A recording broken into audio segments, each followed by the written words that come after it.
क्या बेला का वशीकरण सच है? क्या पूजा की तपस्या कबीर को बचा पाएगी? और क्या माजी का गुस्सा बेला को घर से निकाल देगा? ये वो सवाल हैं जो साजन घर के इस मार्मिक अंश को चीरते हुए निकलते हैं। कहानी की शुरुआत ही एक विस्फोटक इल्जाम से होती है। पूजा, जो खुद गर्भवती है, का आरोप है कि बेला ने उसे धक्का दिया, मगर बेला का कहना है कि ये सब अनजाने में हुआ, एक गलती थी। कबीर, जो मां बनने वाली बेला की तरफदारी करता है, पूजा पर छोटी बात को तूल देने का आरोप लगाता है। ये सब तब और भी अजीब हो जाता है जब माजी पूजा की बात पर यकीन करते हुए बेला को गलत समझ रही होती हैं, वहीं पूजा चुप्पी साधे रहती है। यहीं पर कहानी में वशीकरण का एंगल आता है। पूजा कबीर को बताता है कि बेला ने कबीर पर वशीकरण किया है, लेकिन कबीर इसे सिरे से खारिज कर देता है। पूजा को अच्छी बातें सोचने की सलाह देता है। ये एक बड़ा मोड़ है। कबीर का बेला का साथ देना, भले ही वो अपनी मां के सामने हो, ये दिखाता है कि बेला का पलड़ा भारी है, कम से कम कबीर की नजरों में। लेकिन माजी का बेला को चेतावनी देना, घर के वारिस को जन्म देने वाली हूं, इसीलिए लिहाज कर रही हूं, वरना छोड़ूंगी नहीं, ये उनकी शक्ति और प्रभाव को दर्शाता है। ये दिखाता है कि घर में सत्ता का संघर्ष कितना गहरा है। फिर आता है वो चौंकाने वाला सीन जहां बेला को एक जोरदार चाटा पड़ता है। कबीर की प्रतिक्रिया, कम से कम अब तुम याद रखोगी कि अगली बार जुबान और हरकतें दोनों पर काबू रखना है। ये अजीब लगता है। क्या ये बेला को बचाने का नया तरीका है, या वो भी सच में बेला की जुबान पर काबू रखना चाहता है? ये बहुत कंफ्यूजिंग है।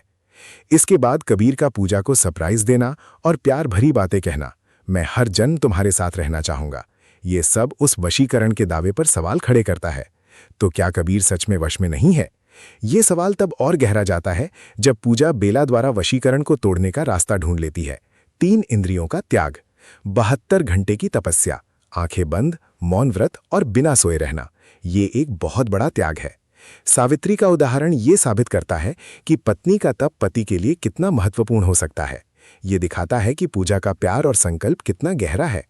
दूसरी ओर बेला को लग रहा है कि पूजा कुछ कर रही है और वो खुद को बचाने के लिए तैयार है। उसका कहना है, पूजा की चीख निकल जाएगी, ये धमकी बहुत खतरनाक है। कहानी का चरमोत्कर्ष तब आता है जब बेला कबीर को अपना बनाने के लिए सिंदूर लगाने को कहती है, और कबीर, जो पूजा के साथ प्यार भरी बातें कर रहा था, अचानक सिंदूर लगाने लगता है। ये एक बहुत बड़ा सदमा है। पूजा की चीख, कबीर होश में आइए, ये साफ करती है कि कुछ तो गड़बड़ है। क्या वशीकरण सच में काम कर गया? बेला की जीत और पूजा की हार, लेकिन अंत में बेला की मां का गुस्सा, कल कबीर की जिंदगी से निकालूंगी और फिर इस घर से, ये दिखाता है कि ये लड़ाई अभी खत्म नहीं हुई है। पूजा की महादेव से प्रार्थना, अपने ही पति को किसी और की मांग में सिंदूर भरते हुए कैसे देख सकती हूँ, ये उसके दर्द और बेबसी को बयान करती है। ये दिल दहला देने वाला पल है। दादी का वशीकरण तोड़ने का तरीका मिलना पूजा के लिए उम्मीद की किरण है, लेकिन क्या वो इस 72 घंटे की कठिन तपस्या को पूरा कर पाएगी? ये सारी बातें मिलकर साजन घर को एक दिलचस्प और मनोरंजक कहानी बनाती हैं, जहां रिश्ते, प्यार, धोखा और तपस्या का एक अनोखा संगम देखने को मिलता है।